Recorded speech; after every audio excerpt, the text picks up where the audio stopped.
Drive to Survive Season 5, Episode 3, Matter of Principle. It's a great title because this is about Ferrari, the in-team politics at Ferrari, the fact that they started off very well and they were showing Red Bull's struggles at the start of the season. Remember, Ferrari's got off to a great start in 2022, but just like Netflix likes to do, it will start off with you in one journey. If something started off bad, it will usually end good, and if it starts off good, guess what? It's going to end bad, and that's exactly what happened to Ferrari in this episode. We started to see the cracks happen with Mattia Binotto and the Ferrari strategists. Also, the infighting, not really infighting, but sort of political war between Carlos Sainz and Charles LECLERC. Charles LECLERC was really the better driver of the season and should have been a driver that was made to be the #1 driver for Ferrari so that they can challenge Red Bull and Max Verstappen more in particular.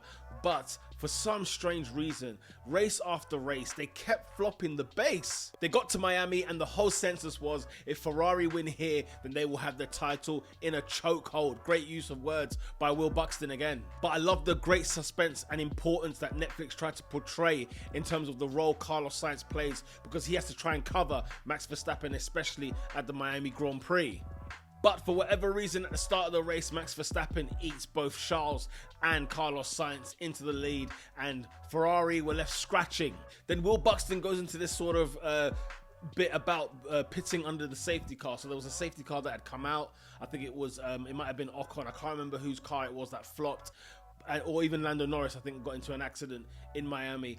But Will Buxton starts to expand on the pros and cons of pitting under the safety car, because you lose position, however, you got better tyres so you can hunt further. And the beginning of Ferrari's flops with strategy begin right here.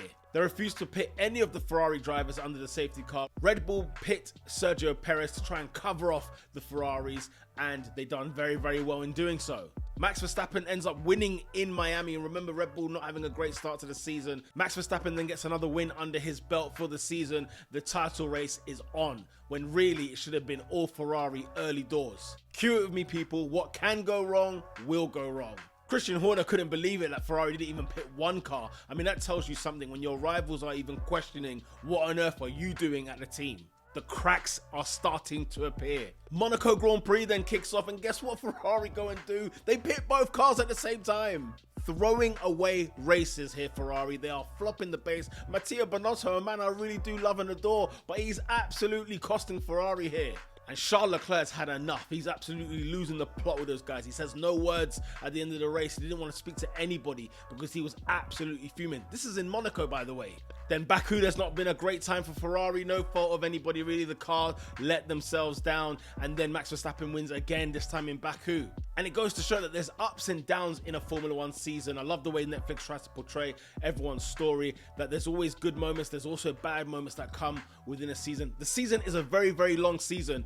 And then in Canada, the Canadian Grand Prix, guess what? Ferrari repeating their mistakes. The same mistakes they made in Miami. Who wins the race? Max Verstappen, would you believe it? And Mattia Binotto has his piece to camera with Netflix, and he basically says that it's a difficult atmosphere at the moment. Everybody's kind of blaming everybody. They all just need to regroup, come back to base, and we get things going yet again. Then we arrive at Silverstone, ladies and gentlemen. This time, Carlos Sainz on pole after qualifying in a wet condition.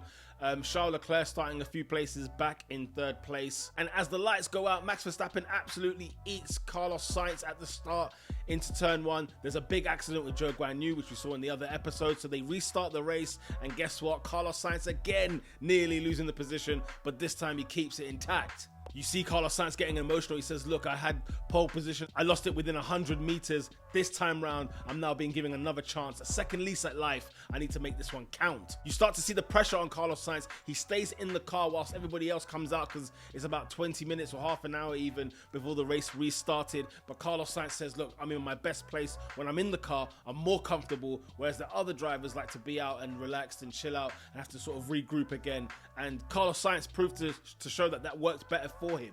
But Carlos Sainz cracks under the pressure of Max Verstappen. At some point, Max eats him alive in the race. And now Charles Leclerc is on Carlos Sainz's back. It's game on. Not only are they losing the race, but they might be having another fight with each other. Carlos Sainz's 3rd lease in life is down to the fact that Max Verstappen gets a puncher. So that's his race ruined. But now team orders, Ferrari and team orders, we're here yet again. We know what this is like. This time round, however, they are free to fight. They've asked a question.